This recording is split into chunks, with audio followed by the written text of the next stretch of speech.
संस्कार के ऊपर वहाँ पर अधूरा रह गया, यूँ कह सकते हैं। ये तो बहुत बड़ा टॉपिक है, पर कुछ महत्वपूर्ण मुद्दे हैं। और जैसे कि मितुल जी ने अभी बात छेड़ी कि वो तो सब ठीक है, संस्कार कैसे बनते हैं हम सबको पता है, लेकिन इनको रोकना कैसे है, ये उन्होंने बात छेड़ी है।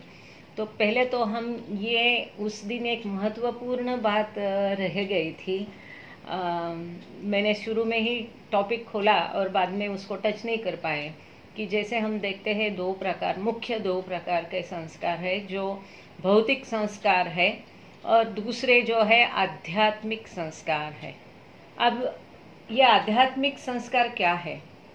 तो ईश्वर की खोज में, ईश्वर को पाने के लिए निस्वार्थ भाव से जो भी कार्य किया जाएगा, जो भी तपस्या की जाएगी दिल से, तन से, मन से, इससे आध्यात्मिक संस्कार बनते रहते हैं।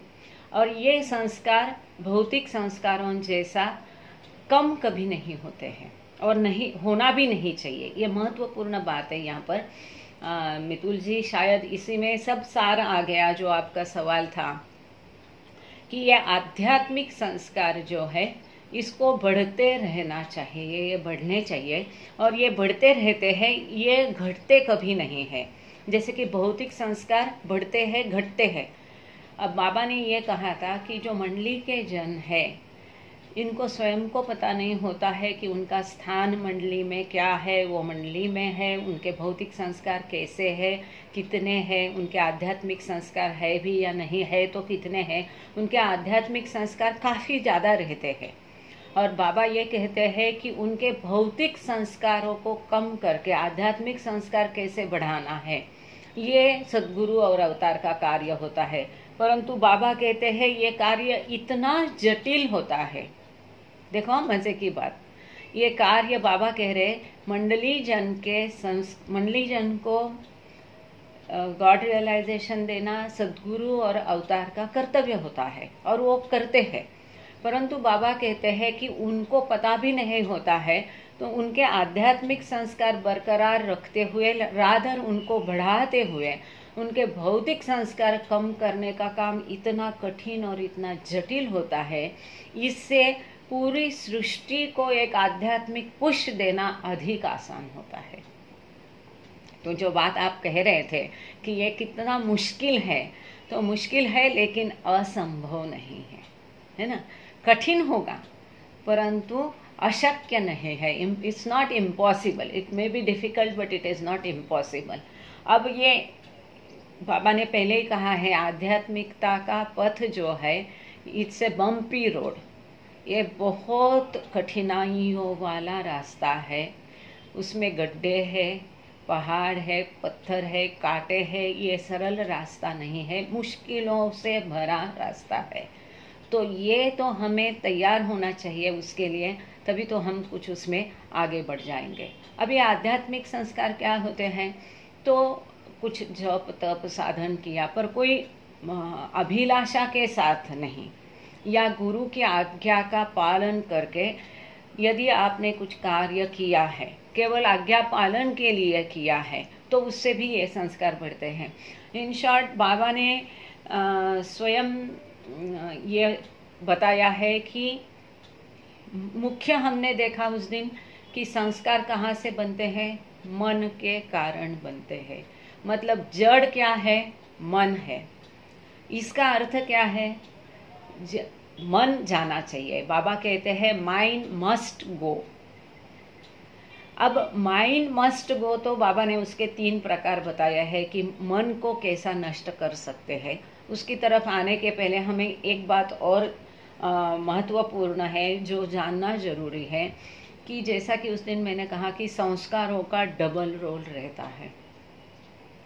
तो संस्कार हमारे और ईश्वर के बीच में पर्दा बनकर रह जाते हैं और हमें वो ईश्वरत्व का हमारा मूल स्वरूप पाने में वो एक अड़चन होते हैं। ये तो हमें सबको पता है। परंतु संस्कारों का और एक अहम महत्वपूर्ण कार्य है और वो ये है कि चेतना की उत्क्रांति, चेतना का विकास, चेतना को प्रगल्भ करके स्थूल भौतिक संस्कारिक मानवीय चेतना को दैवी चेतना बनाने में यही संस्कार उपयुक्त होते हैं। सो इसके लिए संस्कार आउटराइट डिस्कार्डेड नहीं हो सकते हैं। ये अत्यंत महत्वपूर्ण बात हमें ध्यान रखनी चाहिए कि संस्कार नहीं होंगे तो चेतना का विकास कैसा होगा। मतलब चेतना जो है, जो बियॉन्ड स्टेट का गॉड, बियॉन्ड गॉड स्टेट है, परात्पर पर ब्रह्म अवस्था है ईश्वर की, वहाँ से जब जीवात्मा और सृष्टि की निर्मित हुई तो चेतना अत्यंत बिल्कुल सीमित थी। जैसे कि पत्थर में ना ही के बराबर होती है, इस प्रकार चेतना होती है।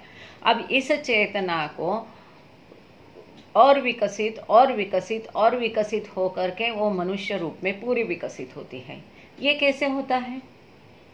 ये संस्कारों के कारण ही होता है। इसलिए चेतना जो है, कॉन्शियसनेस जो है, उसके विकास में संस्कारों का अत्यंत महत्वपूर्ण योगदान है, भाग है, रोल है। वो संस्कार ही है, विविध प्रकार के संस्कार, हम उनको अनुभव करने के पश्चात ही हमारी चेतना का विकास होगा। और जब मनुष्य रूप में वो चेतना पूरी विकसित हो जाएगी, तब हमें ये देखना चाहिए कि वो चेतना को हमको अंदर खींचना चाहिए, अंतर्वर्ती होना चाहिए। तब जाके ये चेतना को संस्कारों से मुक्त करने का वहाँ पर ये अहम रोल हमको निभाना है। तब हमको मनोनाश की तरफ मोड़ना है, तब हमें उन संस्कारों का, अब बाबा ने इसके लिए और एक कहा है कि ये संस्कार कैसे है, विरुद्ध प्रकार के संस्कार को अनुभव करके हम संस्कारों को नष्ट कर सकते हैं। अब विरुद्ध प्रकार के अनुभव कैसे है, तो बाबा ने उसका एक रेमेडी बता के रखा है, डिस्कोर्सेस में आपने पढ़ा होगा, विवेकशील क्रिया, थॉटफुल एक्शन। अब बाबा कहते हैं ये संस्कार कहाँ से निर्माण होते हैं? एक्शन से। तो ऐसी विवेकपूर्ण आप क्रिया करो, विवेकशील क्रिया, थॉटफुल एक्शन, कि जिससे विरुद्ध संस्कार निर्माण होके उन संस्कारों को नष्ट किया जा सकता है। अब आप कहेंगे कि ये कैसे संभव है, तो इसके लिए मैं एक कहानी के माध्यम से आपको समझाने की कोशिश करती हूँ। शायद उससे ये इतनी सुंदर कहानी है, शायद मैंने इसको पहले बोला भी होगा, तरी अब तो भी अभी इस परिप्रेक्ष्य में उसको एक बार वापस सुन लीजिए। खोडियार करके बाबा का मेहर आश्रम, प्रेम आश्रम का बच्चा था। जैसे हम सब जानते हैं तो 27 महीने के बाद बाबा ने, किसी को 18 महीने के बाद बाबा ने सबको ईरान भेज दिया। मितुल जी, मैंने ये कहानी पहले बताई है क्या? नहीं, आप फिर से रिपीट करके बताइए। जी, थैंक यू, जय बाबा। तो ये खोडियार जो है, जैसे कि सभी है, असफंदायर है, अब्दुल्ला पकरवान है, खोरसंडी है, मेहरबानपुर है, महेंद्र गीकर है, ये सभी जब गए ईरान वापस कर, क्योंकि ईरान के बच्चे ज़्यादा थे, तो वैसे ही ये खोडियार जो है, शायद नाम में शायद गलत बता रही हूँ तो मुझे माफ़ कर देना, वो भूल जाइए, वो तथ्य को हम जानेंगे। तो खोडियार भी ईरान गए। शुरू में इन लोगों को थोड़ी दिक्कत हुई कि नॉर्मल कॉन्शियसनेस में आकर के दुनिया का भान रखना, पर सब धीरे धीरे बाबा ने वो अरेंजमेंट उनके लिए किया था। अभी हम उसके डिटेल में नहीं जाते हैं। तो ये खोडियार जी एक कंपनी में, उन्होंने भी सब, कोई खेती की, कोई बिजनेस किया, कोई नौकरी की, ऐसा अपना रोज़ाना ज़िंदगी वो लोग जिए, घर परिवार, शादी वादी, बच्चे सब उनका भी हो गया। ये खोडियार जी जो थे, इन्होंने एक कंपनी में नौकरी पकड़ ली और वो अपना, जैसे कि बाबा ने उनके ऊपर संस्कार किए थे, ये लोग उसी प्रकार का जीवन जी रहे थे, अत्यंत प्रेम भरा, सभी तत्वों को अवलंब करके, वगैरह वगैरह। तो ये खोडियार जी बड़ी ईमानदारी से बहुत अच्छा काम वहाँ कर रहे थे। बाद में वो जो कंपनी का मालिक था, वो उनसे कोई गलत काम करवाना चाह रहा था, जिसके लिए उन्होंने मना किया। उनको काफ़ी डराया, धमकाया, परंतु खोडियार जी माने नहीं। तब उन्होंने क्या किया कि 8-10 गुंडे टाइप के लोगों को भेज के उनको इतना पीटा, इतनी बुरी तरह से 2 घंटे उनको पीट रहे थे, बुरी तरह से पीटा, मरने के लिए उनको छोड़ दिया। अब इनके साथ तो बाबा थे, इनको अस्पताल किसी ने उठा के डाल दिया, भर्ती किया। 6 महीना उनको लगा अस्पताल में ठीक होने में।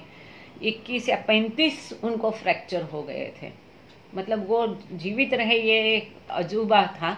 तो लेकिन वो कहते हैं जितना दिन वो अस्पताल में रहे उनके मन में बड़ी चीड़, द्वेष, राग था। किसके लिए? जिनने उनकी पिटाई की। लेकिन इस चीड़ को, राग को लेकर खोरसंडी बड़े हैरान थे, परेशान थे। उन्होंने ये सोचा कि ये गलत है, मुझे उसका गुस्सा नहीं आना चाहिए। मेरे मन में जो भावना उसके लिए है, भले उसने मेरी पिटाई की, लेकिन मेरे मन में जो उसके लिए भावना है वो गलत है और इस भावना को मैं नष्ट करना चाहता हूँ। लेकिन वो नष्ट नहीं होती थी। जितनी वो कोशिश करते थे, जिसने उनकी पिटाई की उसके लिए उनके मन में और चीड़, राग, द्वेष निर्माण हो जाता था।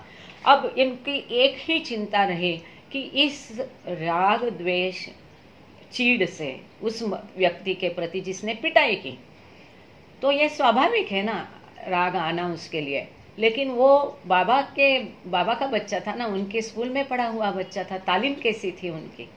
तो इन्होंने सोचा कि ये मेरे मन में जो उसके लिए चीड़ है, मैं इससे मुक्त कैसा हो जाऊं। इतनी एक ही चिंता उनको थी, मैं ठीक हो जाऊंगा, मेरा कैसा जीवन, ये चिंता नहीं थी। और वो उसके ऊपर विचार करते गए कि मैं इस चीड़ को कैसे दूर करूं, इस राग को। आखिरकार जब वो अस्पताल से बाहर आए, पहले तुरंत वो अपने मालिक के पास गए। वो मालिक को उनने रिक्वेस्ट की, प्रार्थना की कि आपने जब से मेरी पिटाई की, आपके लिए मेरे मन में बड़ी चीड़ है, द्वेष है, राग है और उसको मैं खत्म करना चाहता हूँ। अब इसका एक ही इलाज है। तो उन्होंने उसको पूछा कि कैसे करूँ? तो वो बोला तुम जाओ यहाँ से, भाग जाओ, यहाँ मत रुको वगैरह, इसको ऐसा ये कर दिया। तो फिर उन्होंने ये पूछा उनसे और फिर वो खोरसंडी ने खुद बताया कि वापस में खोड़ियार जी ने वापस उनको बताया कि इसका एक ही इलाज है, मुझे वापस आपकी सेवा करने का मौका दो, मुझे वापस आपकी कंपनी में ले लो। तो बहुत उनको गिड़गिड़ा के रिक्वेस्ट की, लेकिन वो मान नहीं रहे थे। आखिर करके उन्होंने, खोड़ियार जी ने उनको ये कहा कि यदि आप मुझे पगार भी नहीं दो, मेरी तनख्वाह सैलरी भी नहीं दो तो भी चलेगा, मैं मुफ्त में आपके कंपनी में काम करके आपकी सेवा कर कर ही मैं मेरे मन में जो आपके लिए द्वेष, राग, चीड़ है, इसको खत्म करना चाहता हूँ। तो भी वो मान नहीं रहा था। उन्होंने उनसे कहा कि आप मानो ना मानो, कल से मैं आपके यहाँ काम पर आ जाऊँगा और आपकी सेवा करके ही मेरे मन में जो आपके लिए ये राग है वो नष्ट हो जाएगा। और दूसरे दिन से वो काम पर गए, बिना कोई सैलरी की लालच या अभिलाषा रखते हुए। और जैसे जैसे वो अपनी सेवा इतनी दिल से, प्रेम से, ऑनेस्टी से वो करने लगे और उनका व्यवहार और ये सब देख करके फिर वो जो मालिक था वो पूरा बदल गया, टॉप टू बॉटम। इनके मन का उसका द्वेष तो खत्म हो ही गया और प्रेम से, अधिक प्रेम से, अधिक प्रेम से वो अपने मालिक से व्यवहार करने लगे। और फिर वो मालिक पूरा बदल गया, आदमी ही बदल गया। इनका ये व्यवहार, प्रेम भरा व्यवहार देखने के पश्चात वो आदमी पूरा बदल गया। ये होना है, ये विवेकशील क्रिया है। हमारे मन में राग है, थैंक यू मितुल जी, ये सही में मतलब ये केवल बाबा के बच्चे ही कर सकते, ये काबिले तारीफ है। मतलब इसको सराहने के लिए हमारे पास शब्द नहीं है। ये विवेकशील क्रिया है। शायद इसको आप नज़र के सामने रखो और जब भी किसी के ऊपर राग आएगा, द्वेष आएगा, चिढ़ आएगा, उससे आप और प्रेम से व्यवहार करो। दूसरा बात है अटैचमेंट। किसी भी चीज़ को ये मेरा, ये मेरा, ये मेरा मानो ही मत। ये बाबा ने अपने उदाहरण से न्यू लाइफ में दिया है। जो भी उनके नाम में ज़मीन जायदाद थी सब बाबा ने डिस्पोज ऑफ कर दी और वापस अपने नाम में कुछ भी नहीं रखी। एक गेस्ट जैसे वो रहे। तो ये बाबा ने हमको बताया है नथिंग बिलोंग्स टू यू, हमारा अपना कुछ भी नहीं है, ये शरीर भी हमारा नहीं है, ये जीवन, ये जिंदगी, ये फैमिली, ये नौकरी कुछ भी हमारा नहीं है। परंतु ये केवल बोल के नहीं, दिन रात हर समय हर काम करते समय इस भावना को हमारे अंदर मन में पैदा करके उस भावना को हमको ग्रूम करना है, बढ़ाना है, सतत जागरूक रखना है कि नथिंग बिलोंग्स टू मी, हमारा कुछ भी नहीं है, ऐसा हम सोचेंगे तब डिटैचमेंट होगी, अलगत्व होगा, अलगत्व की भावना होगी। वह जो लगाव है, अटैचमेंट एक और जड़ है ना संस्कारों का। बाबा क्या कहते हैं, अनकॉन्शियसली आप कोई एक्शन करो, मतलब अचेतनता कोई कृति करो तो उसके संस्कार नहीं होते हैं। जैसे कि मजहूब करता है, वो बाबा ने उसके लिए एक उदाहरण दिया है कि क्रेडल रहता है ना, क्या बोलते हैं उसको, पाळना बोलते हैं, झूला में जो बच्चा रहता है तो वो कैसा क्रिया करता है, अनकॉन्शियसली, उसको कोई कॉन्शियसनेस, चेतना, तो इतना सहजतया जब क्रिया होती है तो उसके संस्कार नहीं बनते हैं। तो ये बाबा ने कहा है कि आप अनकॉन्शियस एक्शन करो, कि हमें उसके लिए सचेत नहीं होना है, तो हमें उसका अहम नहीं होना है, उससे कोई अभिलाषा नहीं होनी है, उसके कुछ प्राप्ति की इच्छा। यहाँ तक कि मैंने इनके लिए सर्विस की है, सर्विस दी है, देखो मैं अपने निस्वार्थ भाव से हम मेरे फैमिली का संभाल करता हूँ, ये भावना तक मन में नहीं होनी चाहिए। इसके लिए मेरी एक बहुत पसंदीदा कहानी है, अक्सर मैं ये कहती है, आप लोगों ने सुनी भी होगी, बाबा ने बताई कहानी है कि निस्वार्थ भाव से मतलब अनकॉन्शियस एक्शन क्या होती है। आपको वो कहानी याद होगी, एक गलत काम करने वाली लड़की है, उसको राजा के नौकर पकड़ के लेके जाते हैं, और जिसने वो गोट होती है बकरी, तो वो चारा उससे दूर होता है और चलते चलते पैर से वो चारा उसके सामने वो फेंक देती है और इसके कारण वो स्वर्ग की हकदार होती है। ये कहानी आप लोगों को, काफ़ी लोगों को याद होगी, नहीं होगी तो हम अगली बार ले लेंगे। ये उत्तम उदाहरण है अनकॉन्शियस एक्शन का। Thank you Neelam ji. मतलब हमने कुछ किया, इसका भाव तक नहीं होना चाहिए, भान भी नहीं होना है, भाव तक भी नहीं होना, इतना सहज क्रिया है। जैसे अभी घर में खाना वाना बनाते हैं तो वो खाना अच्छा बने और सबको मिले, इतना ही भाव होना है, हमने उनके लिए खाना बनाया, ये भाव तक नहीं होता है। इतनी सहजता से वो गृहिणी कर लेती है। तो इतनी सहजता से मतलब unconscious action is the most important. ये बाबा ने बताया उपाय है। बाबा ने दूसरा उपाय बताया, आप जो भी कर्तव्य करते हो, अच्छा हो बुरा हो, ये सब पूरा आप अपने ईश्वर को, गुरु को, सदगुरु को, अवतार को, मतलब हमें यहाँ बाबा को डेडिकेट करना है, अर्पण करना है, संपूर्णतया अर्पण करना है। तो अच्छा हो बुरा हो, पूरे भाव से कि ये बाबा का है, बाबा के लिए किया है, बाबा ही कर रहे, मैं कोई करता नहीं। ये भाव मन में जागेगा तो उसी प्रकार की भावना भी अपने मन में अपने आप पनपेगी। वो बाबा ही उस भावना को जीवित रखते हैं, जागरूक रखते हैं और बढ़ाते हैं। तो इस प्रकार से उनको सब अर्पण करो, कुछ भी अपने पास मत रखो।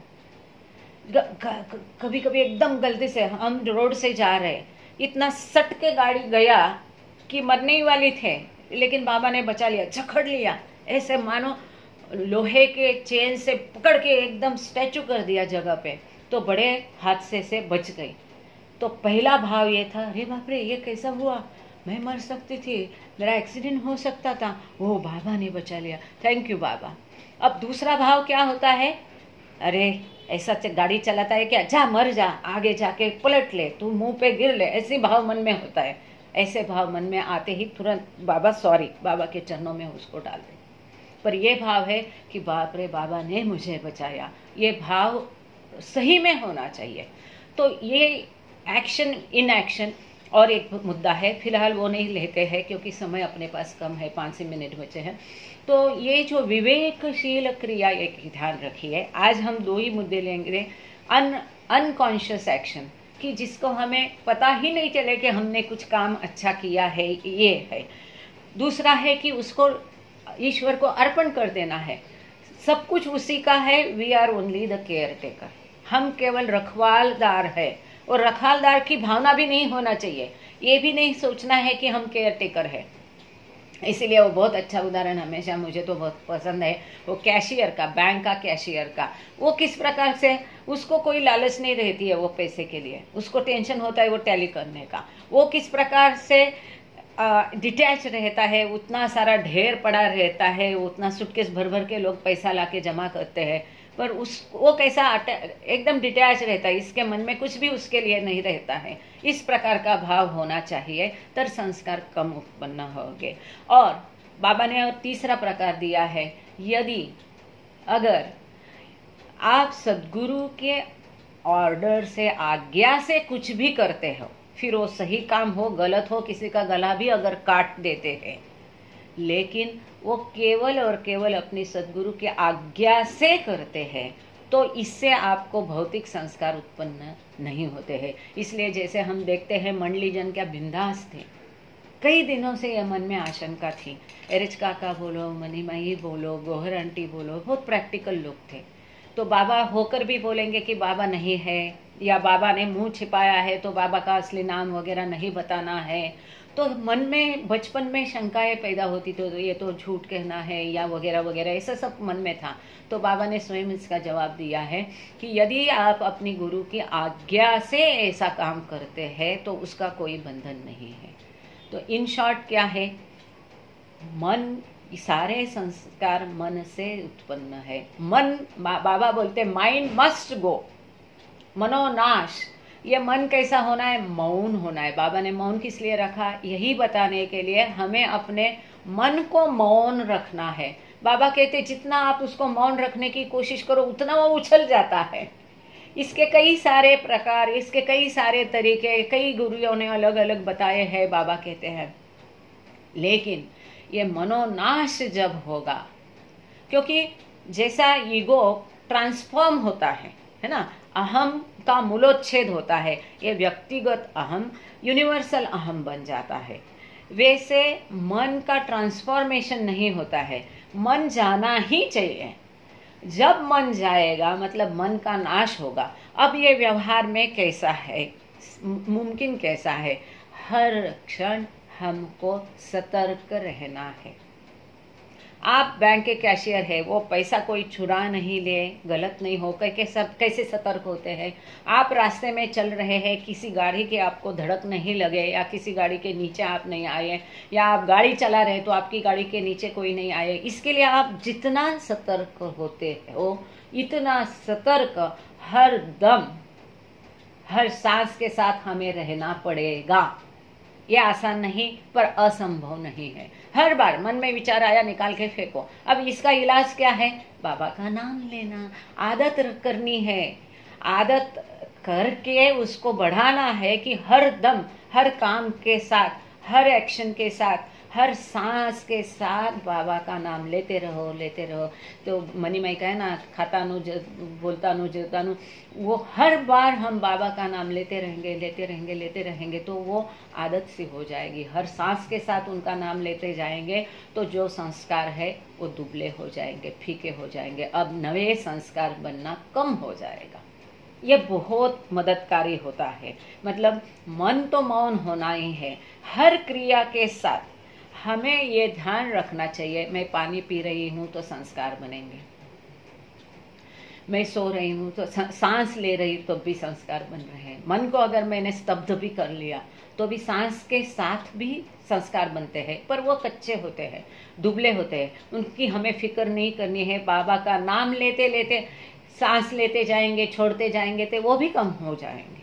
मतलब ये असंभव नहीं है। ये त्रिसूत्री है कि उनका नाम स्मरण करते रहना है, हर काम के साथ उनका नाम लेते रहना है, उनका मन को हमें मौन रखना है, ये भान रखना है हर क्रिया के साथ, हर शब्द के साथ, हर विचार के साथ सतत भान रखना है कि इससे मेरे संस्कार बढ़ेंगे। तो क्या करना है, क्या नहीं करना है, कितना करना है, कितना कम संस्कार बनाना है, ये हमारे ऊपर ही निर्भर है। और कौन कर सकता है इसको? मन का नाश तो सदगुरु कर सकता है, स्वयं मन अपना नाश नहीं कर सकता है। परंतु हमने क्या करना है, नहीं करना है, सतत जागरूक होना है कि मैं क्या कर रही हूँ, तो मेरा संस्कार बढ़ रहा है, तो नहीं बढ़ने के लिए क्या, फिर बाबा का काम करो। ये कृति जरूरी है क्या?